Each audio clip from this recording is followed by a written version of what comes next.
You feel everything.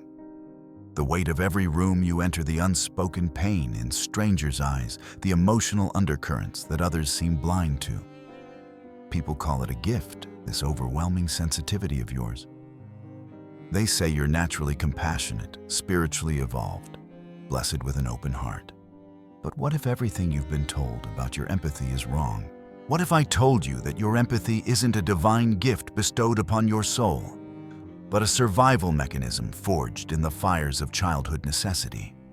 What if the very sensitivity that defines you was born not from enlightenment, but from a desperate need to stay safe in an emotionally unpredictable world?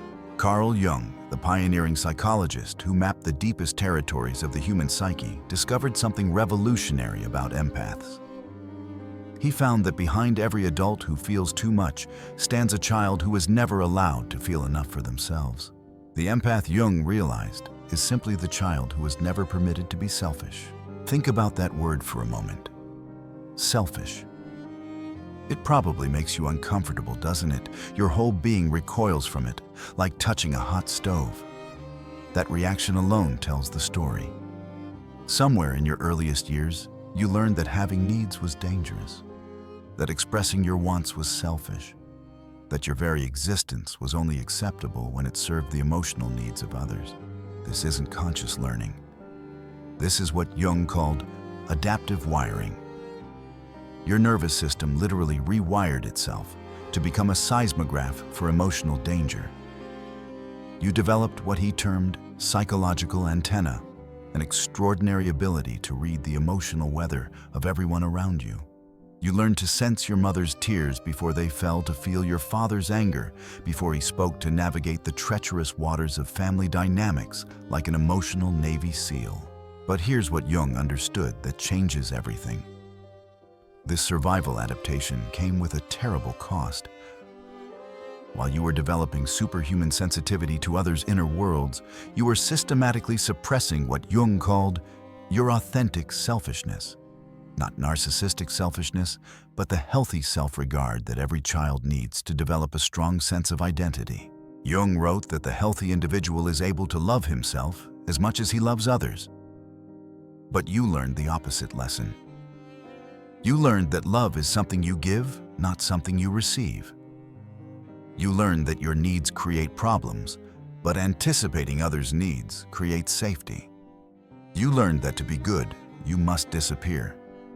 The child who becomes an empath doesn't develop extraordinary compassion through spiritual enlightenment.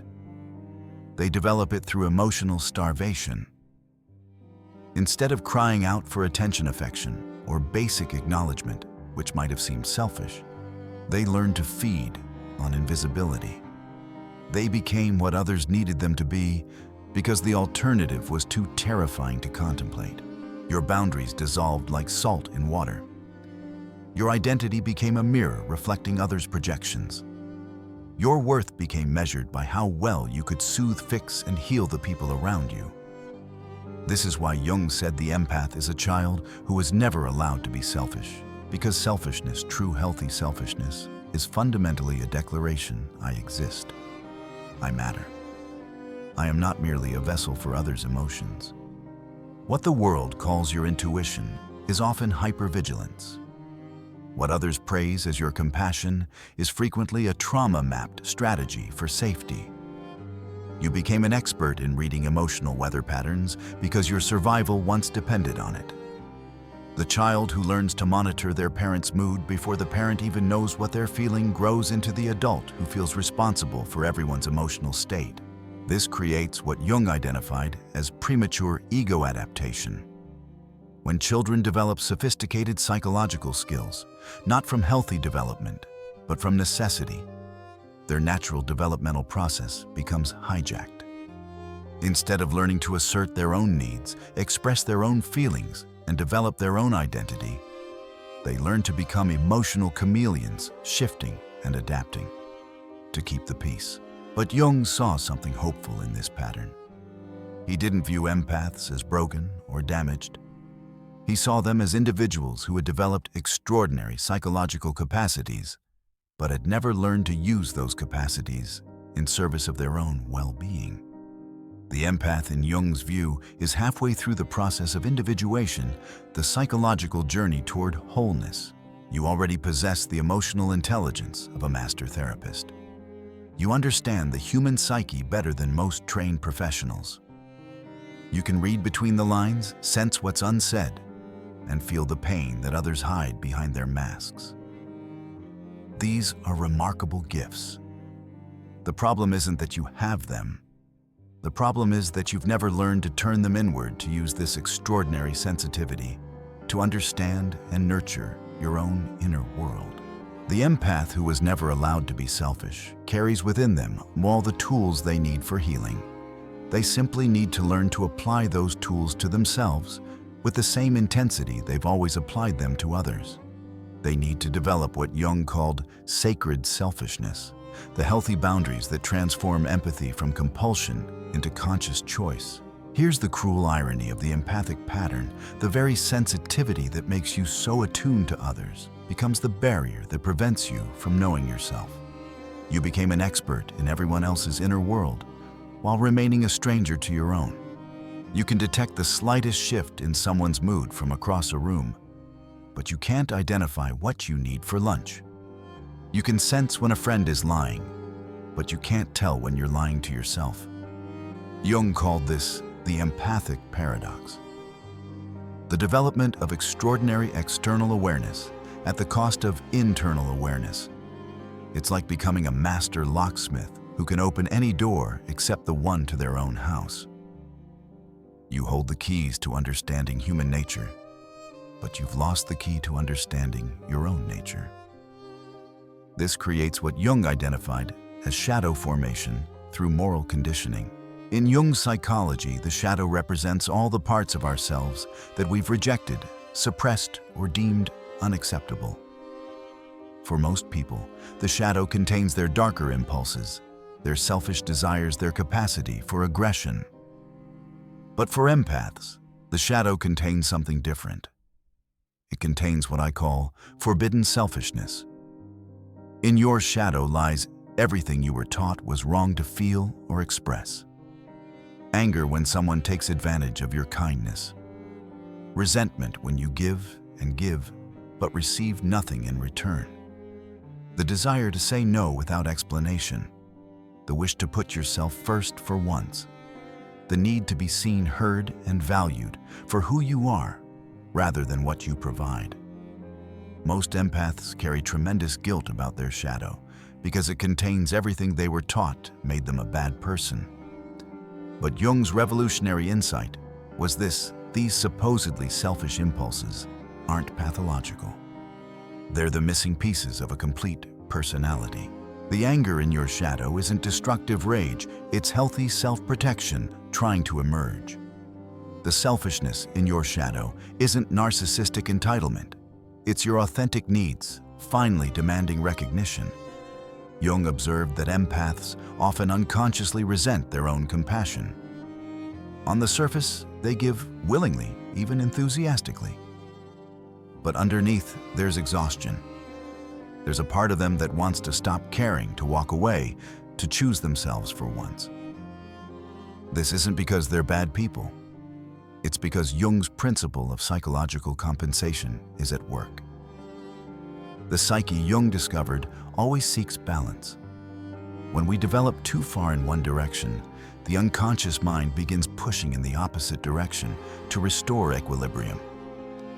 The person who gives endlessly eventually becomes resentful. The one who never says no eventually explodes. The empath who refuses to acknowledge their shadow becomes bitter. Think about what Jung called enantiodromia, the tendency for things to turn into their opposite when taken to extremes. The most giving person becomes the most resentful. The most selfless individual becomes secretly the most self-absorbed, constantly thinking about how much they're sacrificing. The most caring person becomes emotionally numb. This is why Jung emphasized that integration of the shadow isn't about becoming selfish. It's about reclaiming the right to exist as a complete human being.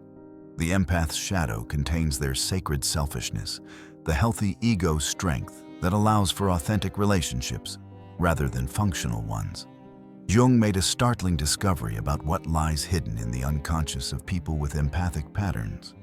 When he worked with clients who displayed these characteristics, he consistently found that their shadow contained not darkness in the traditional sense, but forbidden light, the natural self-advocacy that was deemed unacceptable in childhood, the healthy narcissism that was suppressed for the sake of family peace, the authentic needs that were sacrificed on the altar of others' comfort.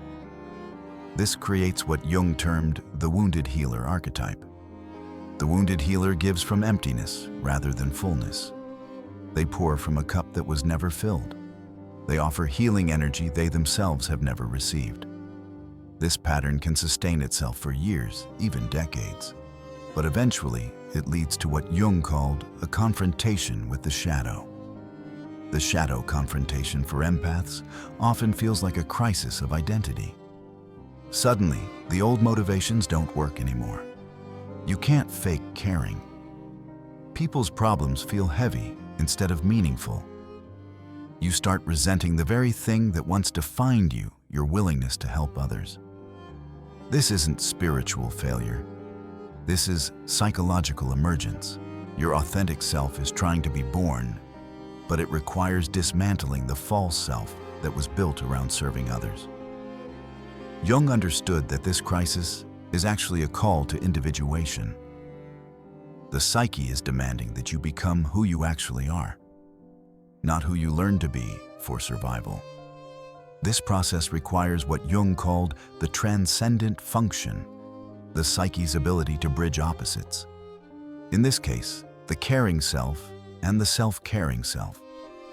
The transcendent function doesn't ask you to choose between empathy and selfishness. It asks you to integrate both into what Jung called individuated wholeness.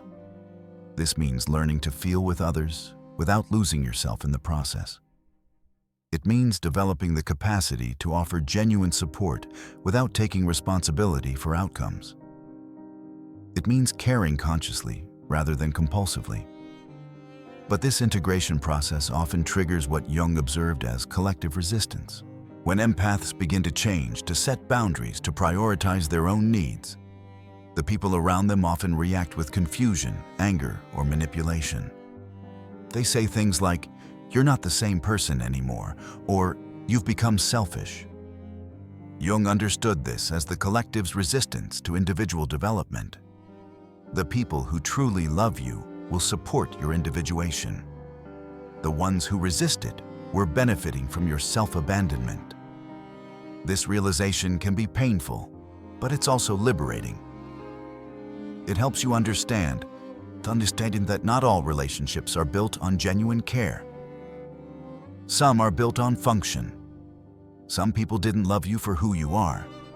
They loved you for what you provided. This is where Jung's concept of differentiation becomes crucial. Differentiation is the ability to maintain your sense of self while remaining emotionally connected to others. It's the capacity to be affected by others without being infected by them. For empaths, learning differentiation feels like learning to breathe underwater. It seems impossible at first, but it's actually the most natural thing in the world once you remember how. Jung identified a specific crisis that empaths face in their psychological development. He called it the individuation imperative, the moment when the psyche demands that you become who you actually are, not who you learn to be, for survival. This crisis often manifests as what modern psychology recognizes as empathic burnout. But Jung understood it as something far more profound, the soul's rebellion against continued self-abandonment. The symptoms Jung documented are unmistakable. You can't fake caring anymore. The emotional performances that once came naturally now feel forced and draining. The old motivations that sustained your giving don't work. People's problems feel heavy instead of meaningful. You start resenting the very qualities that once defined your identity. You might even find yourself thinking thoughts that once would have horrified you. I don't want to help them anymore. I don't care what they think. I need space. Sorry. These thoughts terrify empaths because they sound selfish, cold, uncaring. But Jung saw them differently. He recognized these thoughts as the first whispers of the authentic self trying to emerge. They're not the voice of cruelty or narcissism. They're the voice of a soul that has been suffocating under the weight of others' expectations, finally gasping for air. Jung understood this crisis, not as failure, but as psychological emergence. Your authentic self is trying to be born, but it requires dismantling the false self that was built around serving others. This process is like psychological surgery performed without anesthesia. Every boundary you set feels like betrayal. Every time you prioritize your own needs, guilt floods your system. Every moment you're not available to others, anxiety whispers that you're becoming the very thing you were taught to fear: selfish. This is where Jung's understanding of the transcendent function becomes crucial. The transcendent function is the psyche's innate ability to bridge opposites and create something new from apparent contradictions. In the case of empaths, it's the capacity to integrate the caring self with the self-caring self. It's not about choosing between empathy and selfishness. It's about developing what Jung called conscious empathy. Conscious empathy is radically different from unconscious empathy. Unconscious empathy is automatic, compulsive, boundary-less. You feel what others feel whether you want to or not. You absorb their emotions like a sponge absorbs water. You can't help but care even when caring is destroying you. Conscious empathy, on the other hand, has what Jung called an inner switch. You can choose when to feel with others and when to feel for yourself. But developing this consciousness requires facing what Jung termed differentiation anxiety. This is the terror that healthy boundaries will end relationships. The fear that if you stop being endlessly available, endlessly giving, endlessly understanding, people will leave you. And here's the truth that Jung helped his clients understand: some will. The people who were in relationship with your function rather than your person will indeed walk away when you stop performing that function. Jung observed that empaths in this crisis often feel like they're betraying everyone by changing. Family members might say things like, "You used to be so caring," or "I don't recognize you anymore."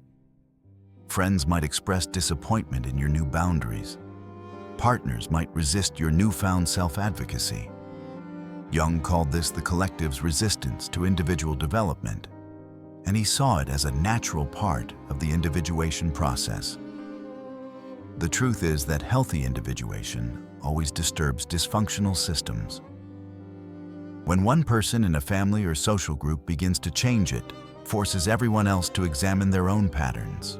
This creates anxiety in the system, and that anxiety often gets directed back at the person who's changing. You become the problem because your growth highlights everyone else's stagnation. But Jung made a revolutionary observation about this process. The people who truly love you will support your individuation even if it's initially uncomfortable for them. True love wants to see the beloved become their fullest self, even if that self is different from what was expected. The relationships that survive your individuation are the ones worth keeping. The ones that don't survive were built on your diminishment. This realization leads to what Jung called relational recalibration. As you begin to set boundaries and prioritize your own well-being, your relationships either deepen through mutual authenticity or end because they were based on your self-abandonment. It's a sorting process that can feel brutal, but is ultimately liberating. Jung observed that many of the empaths' relationships were built on what he called projective identification. People weren't relating to you as an individual with your own thoughts, feelings, and needs. They were relating to you as a function: the caretaker, the listener, the problem solver, the emotional regulator. When you stop playing these functional roles, some people experience what Jung termed supply withdrawal.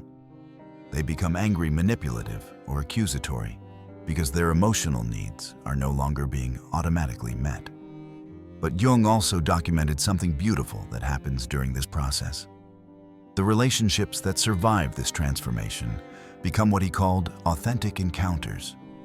Instead of one person giving and one receiving, both individuals meet as equals, each responsible for their own emotional well-being. These relationships are characterized by mutual respect, reciprocal care, and genuine intimacy rather than functional dependency. This process often involves what Jung called the development of relational selectivity. Not everyone deserves access to your empathy. Not every person who asks for help is ready to receive it. Not every relationship that feels familiar is healthy. Jung understood that empaths often confuse intensity with intimacy, need with love, and drama with depth.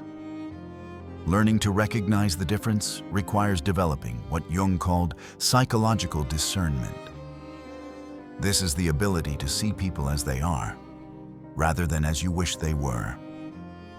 It's the capacity to recognize manipulation, to identify emotional vampires, to distinguish between those who want genuine support and those who want someone to do their emotional work for them. Jung observed that this shift in relational patterns can feel lonely at first, because the empath is breaking generational patterns of codependency. You might be the first person in your family line to prioritize your own emotional well-being. You might be interrupting cycles of dysfunction that have been passed down for generations. This pioneering work is both necessary and isolating.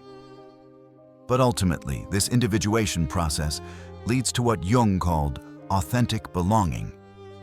Instead of belonging through self-sacrifice, you belong through self-respect. Instead of being loved for what you provide, you're loved for who you are. Instead of relationships built on mutual need, you create relationships built on mutual choice. The individuation imperative is really the soul's demand for authenticity. It's your psyche saying, enough. You've played the role long enough. Now it's time to live your own life.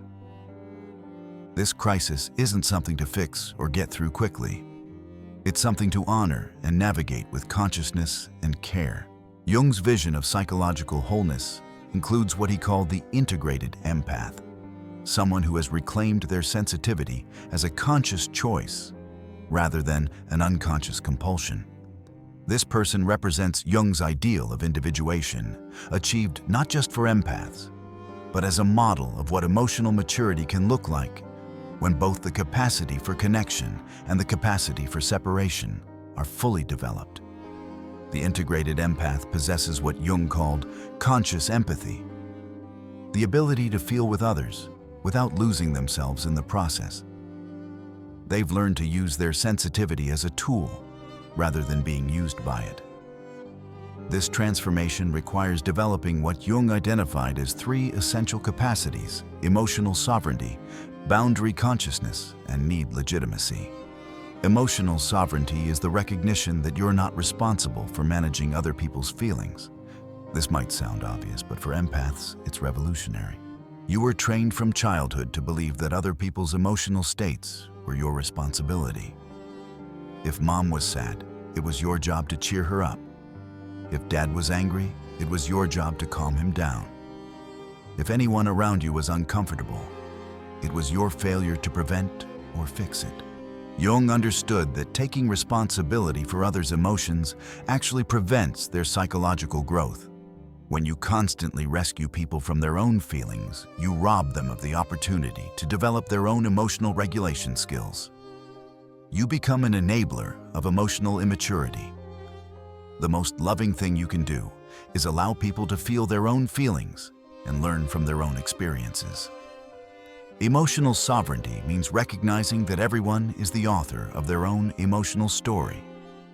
You can offer support, provide perspective, or simply witness someone's experience. But you cannot and should not try to control how they feel. This doesn't make you heartless.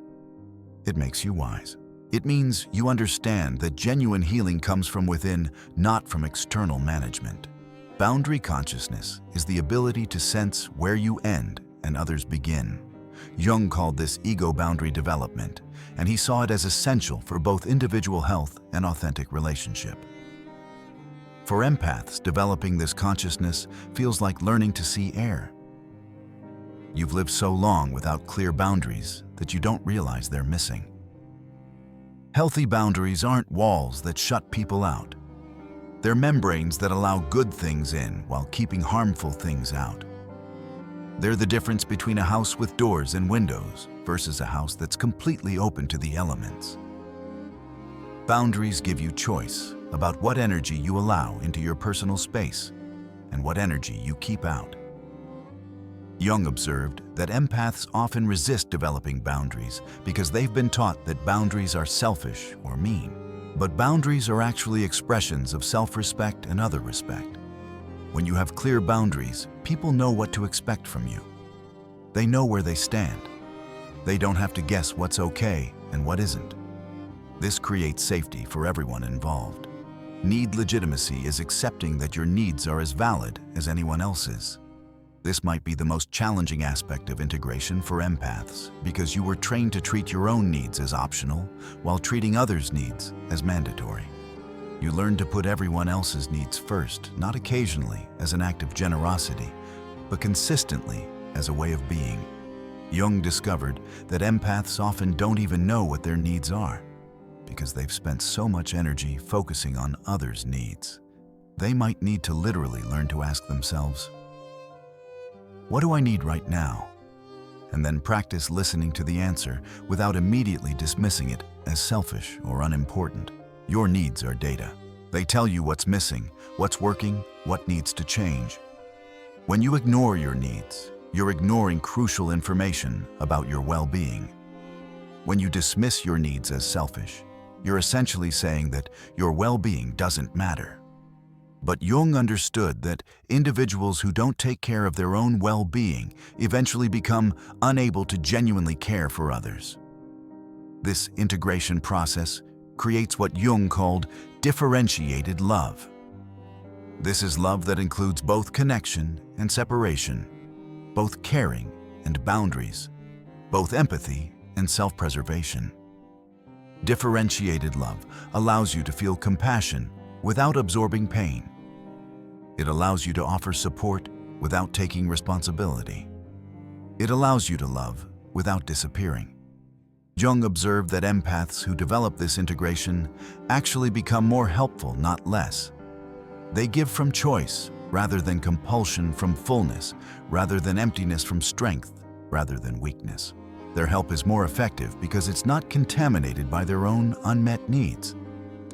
They can see situations more clearly because they're not looking through the lens of their own emotional hunger. The integrated empath has what Jung called earned security. This is a deep inner stability that doesn't depend on others' approval or emotional state. Unlike the false security that comes from people-pleasing, earned security comes from self-knowledge, self-acceptance, and self-advocacy. It's the security of knowing that you can handle whatever comes because you've learned to trust yourself. This security allows the integrated empath to witness others' pain without absorbing it. They can sit with someone in their suffering without needing to fix it or take it on. They can offer their presence as a gift without demanding that it solve anything. This kind of witnessing is often more healing than any advice or intervention because it communicates a fundamental message: you are not alone, and you don't need to be different for me to love you. Jung understood that this level of integration serves the collective good. Integrated empaths model healthy boundaries, authentic relationships, and conscious compassion. They show others that it's possible to be sensitive without being self-destructive. They demonstrate that caring for yourself and caring for others aren't mutually exclusive. They become living examples of what emotional maturity looks like. The journey from unconscious empathy to conscious empathy is what Jung called the hero's journey of the psyche. It requires facing the shadow, integrating the opposites, and choosing wholeness over approval. It's not an easy path, but it's the only path that leads to authentic freedom. This integration doesn't happen overnight. It's a process that unfolds over time with setbacks and breakthroughs, resistance and acceptance. Jung emphasized that individuation is not a destination, but a lifelong journey of becoming more conscious, more authentic, more whole. The integrated empath understands that their sensitivity is indeed a gift, but only when it's offered from a place of choice, rather than compulsion, strength, rather than weakness, wholeness, rather than woundedness.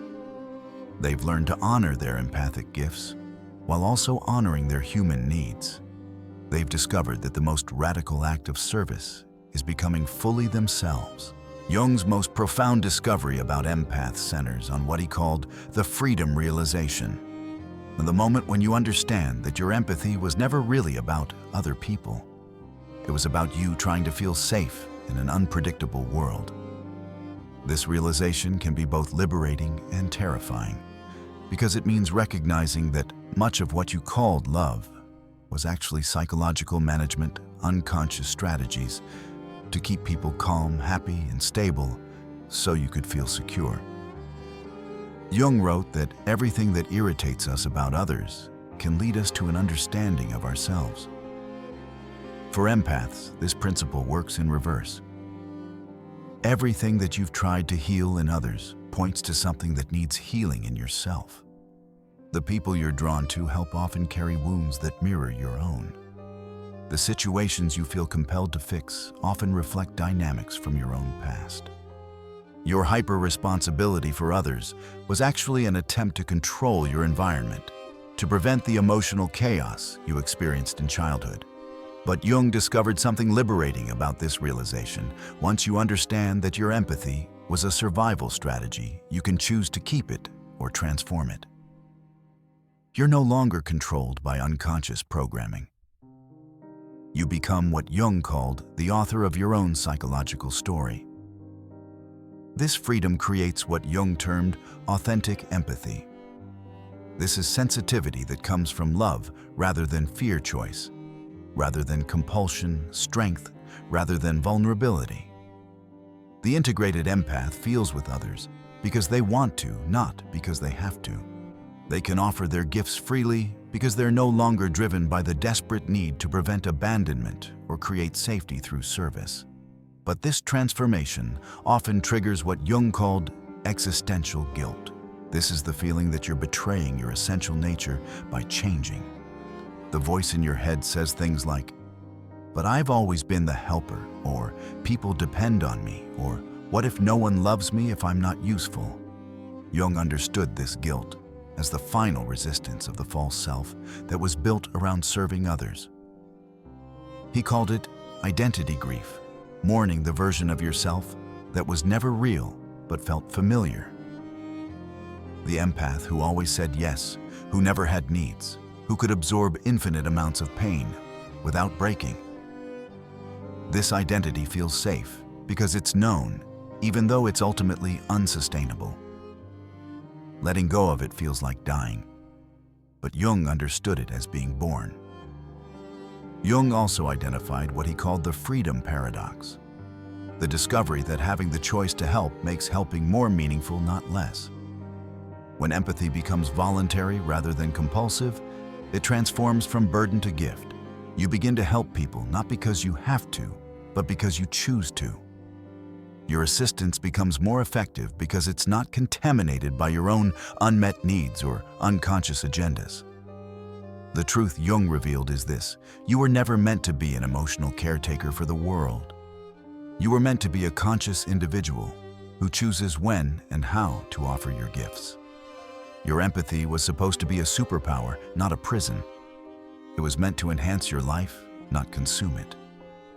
This realization leads to what Jung called psychological sovereignty. This is the recognition that you are the ultimate authority on your own experience. No one else can tell you what you should feel, what you should give, or who you should be. Other people can offer perspectives, make requests, or express their preferences. But the final decision about how to live your life rests with you. Jung observed that empaths who achieve this sovereignty often go through what he called the reparenting phase. They learn to give themselves the unconditional acceptance they never received as children. They learn to speak to themselves with kindness, to prioritize their own needs, and to celebrate their own achievements. This internal reparenting is crucial because Jung understood that you cannot give from emptiness indefinitely. The empath who learns to nurture themselves becomes capable of authentic nurturing of others. They no longer help from a place of emotional hunger, but from a place of emotional abundance. Their care becomes a gift rather than a transaction. Their presence becomes healing rather than draining. This sovereignty often involves grieving what Jung called the unlived life. As you begin to prioritize your own well-being, you might realize how many dreams, goals, and experiences you sacrificed to keep others comfortable. You might recognize that you chose careers, relationships, and life paths based on what others needed rather than what you wanted. Jung saw this grief as necessary and healing. It's the psyche's way of honoring what was lost while making space for what wants to emerge. The dreams you abandoned can be reclaimed. The goals you set aside can be resurrected. The life you never lived can still be lived, but only if you're willing to disappoint the people who preferred you diminished. The empath who achieves this sovereignty discovers something remarkable. Their capacity for genuine compassion actually increases. When you're no longer bleeding yourself dry for others, you have more to give from a place of abundance. Jung observed that free empaths become conscious healers, people who help others from wholeness rather than woundedness. They no longer need to fix people to feel valuable. They no longer need to be needed. This creates what Jung called liberated love affection, that doesn't come with strings attached help, that doesn't create dependency presence, that doesn't require reciprocity. This kind of love is rare in a world full of conditional relationships and transactional kindness. Jung's final message about empaths is clear: your journey is not about becoming less sensitive. It's about becoming consciously sensitive. It's about reclaiming your empathy as a gift you choose to give, rather than a debt you're compelled to pay. It's about understanding that the most empathic thing you can do is empathize with yourself first. But Jung also warned about what he called the integration temptation, the urge to go back to old patterns when faced with others' discomfort with your new boundaries. He understood that growth requires staying committed to your truth, even when others pressure you to return to your former self. The people who benefited from your self-abandonment will not celebrate your self-advocacy. Jung wrote that the privilege of a lifetime is to become who you truly are. For empaths, this means recognizing that who you truly are includes both your capacity for compassion and your right to exist, fully and completely, without apology. You don't have to choose between caring for others and caring for yourself. You can integrate both into psychological wholeness. The empath is just the child who was never allowed to be selfish. But now you understand what Jung really meant.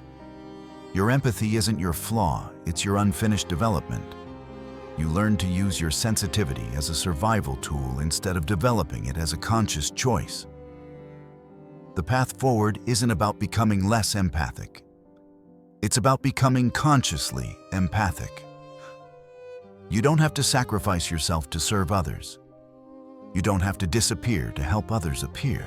You don't have to carry others' pain to prove your love.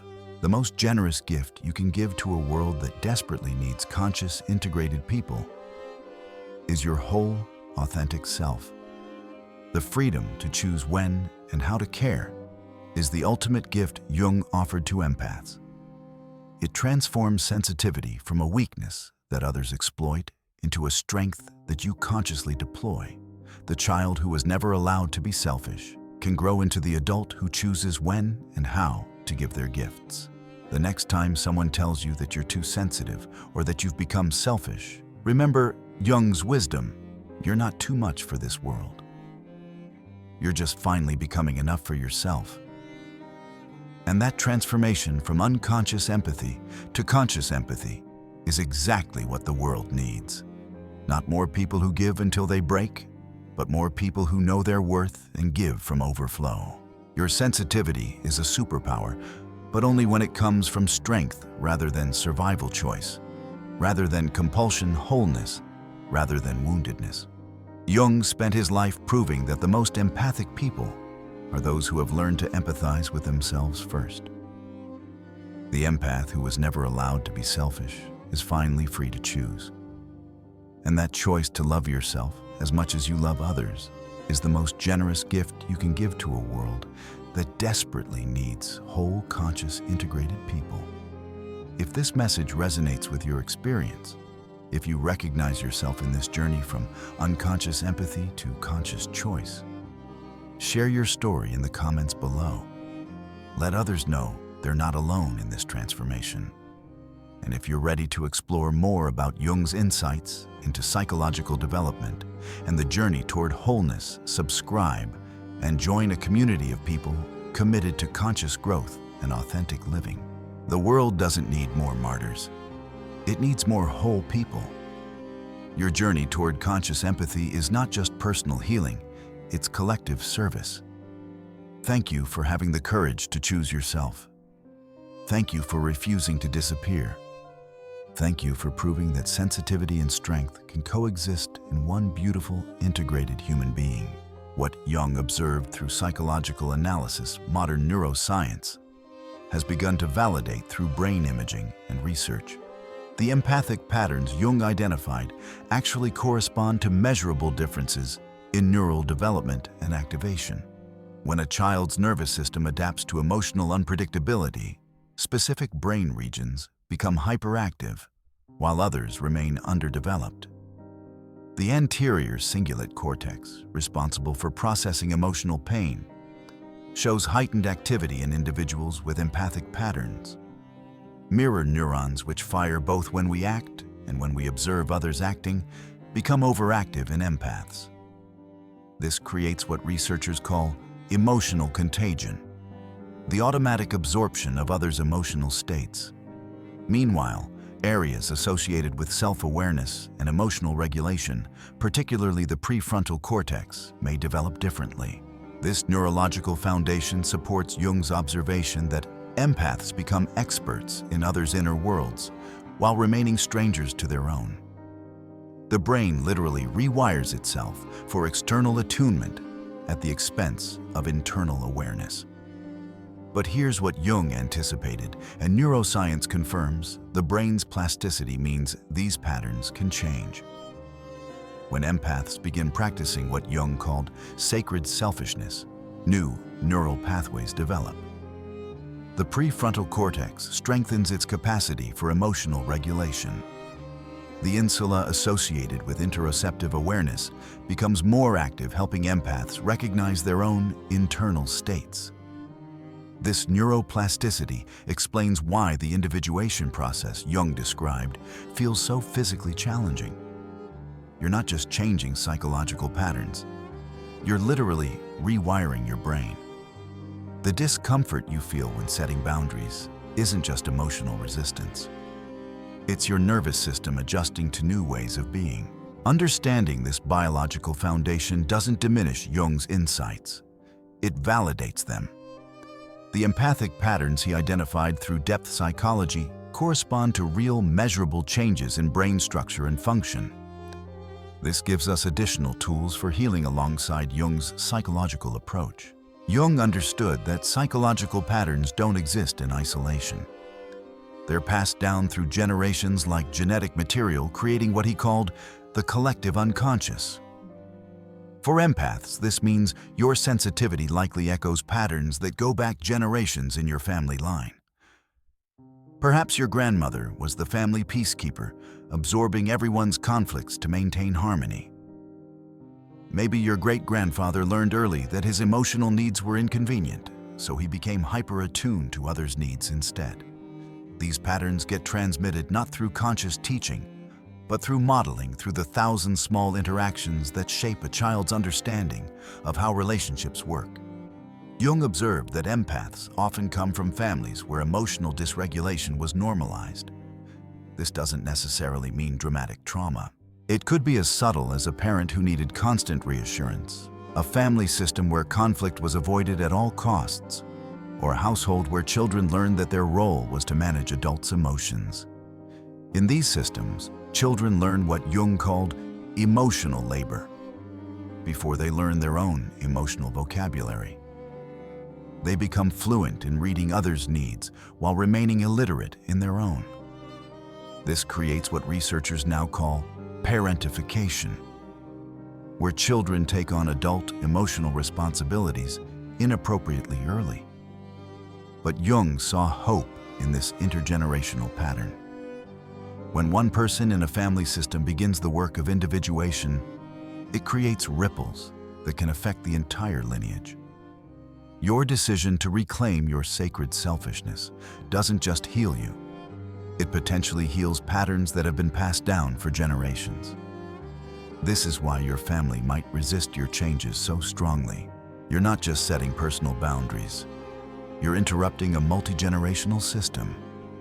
You're refusing to play a role that has been passed down like a family heirloom. This takes tremendous courage because you're essentially saying, "This pattern ends with me." Jung called this generational healing, and he saw it as one of the most profound forms of service an individual could perform. When you refuse to pass on dysfunctional patterns, you gift future generations with the possibility of healthier relating. Your children, if you have them, won't inherit the same emotional burdens you received.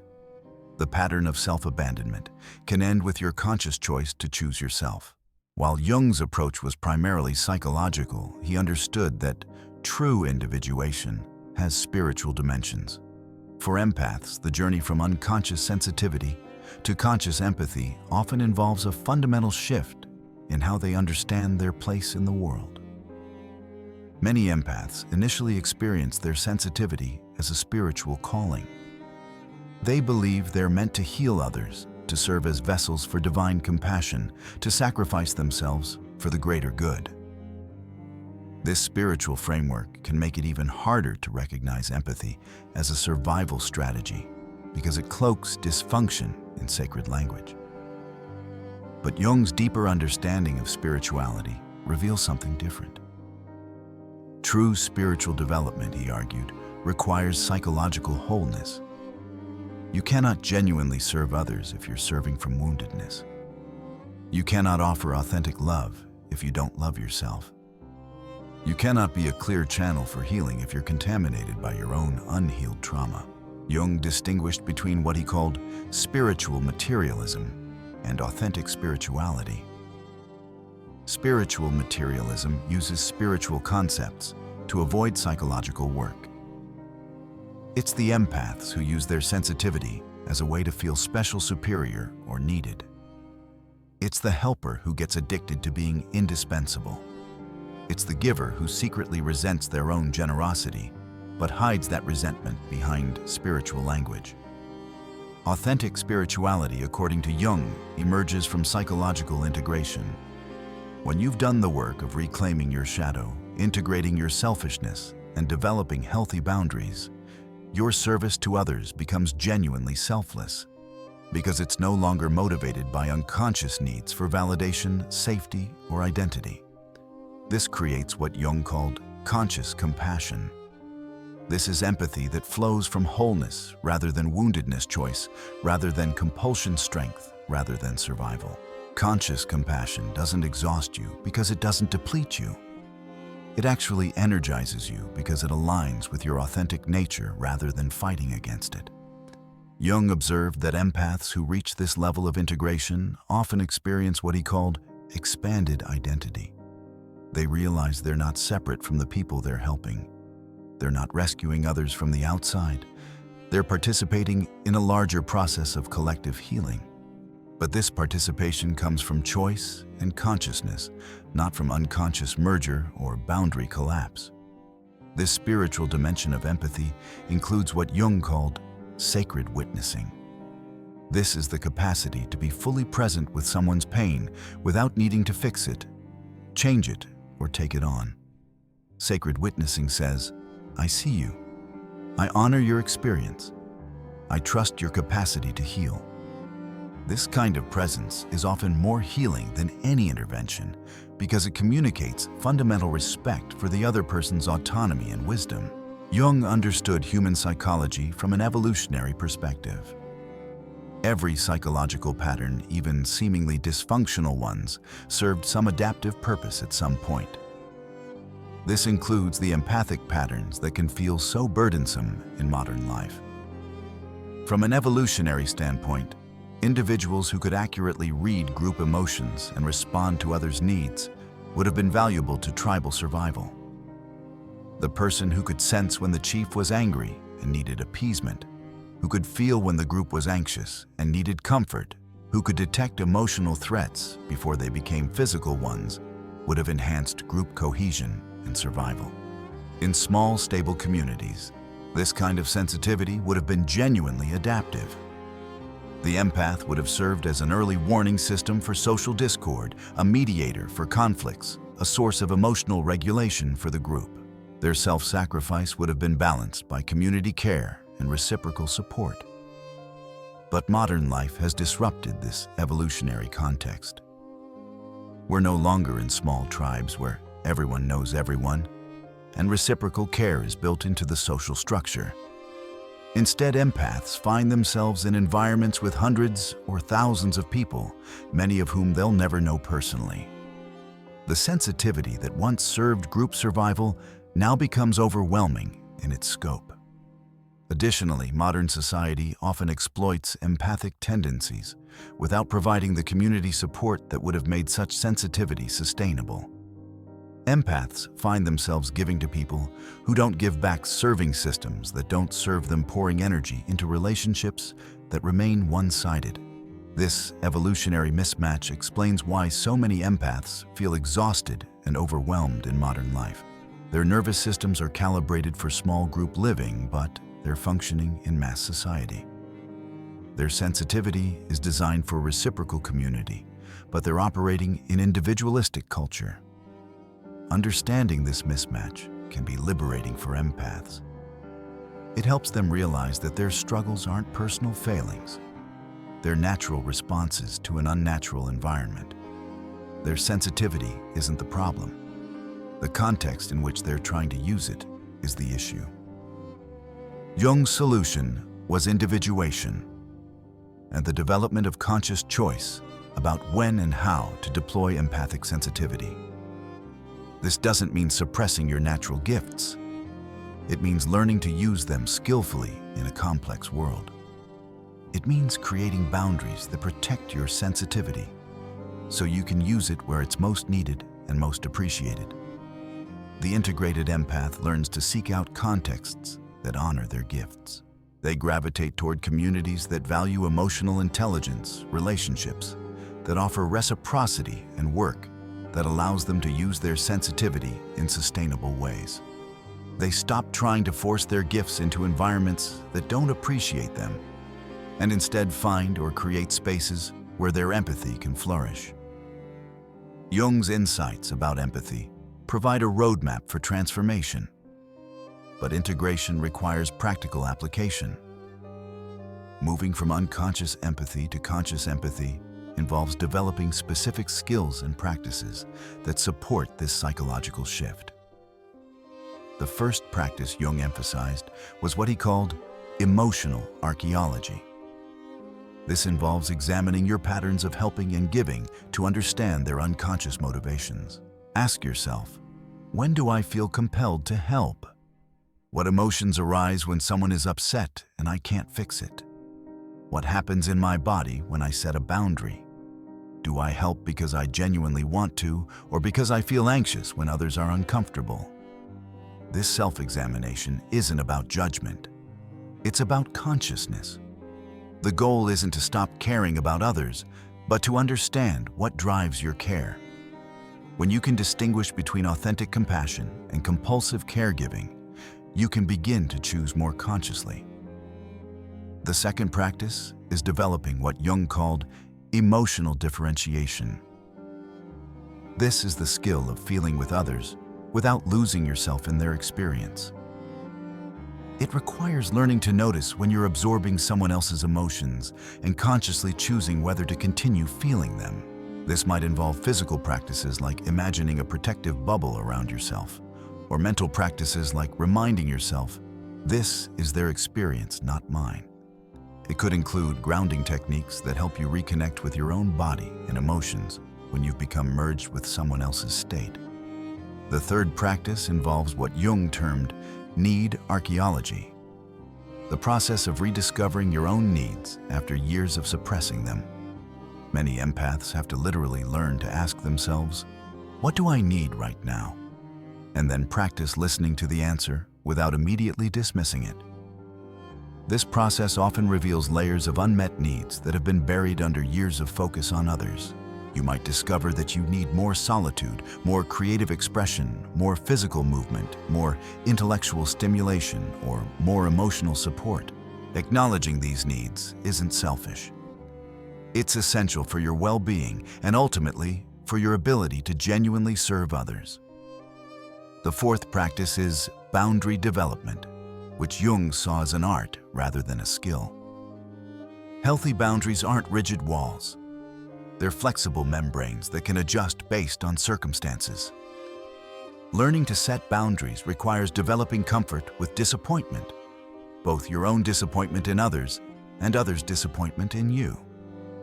This might involve practicing phrases like, "I'm not available for that," "That doesn't work for me," or "I need to think about it." It could include learning to sit with the discomfort that arises when you say no, recognizing that this discomfort is temporary and will decrease as you practice boundary setting. The fifth practice Jung emphasized was what he called reciprocity awareness. This involves honestly assessing your relationships to determine which ones offer mutual care and which ones have become one-sided. This isn't about keeping score, but about recognizing patterns and making conscious choices about where to invest your energy.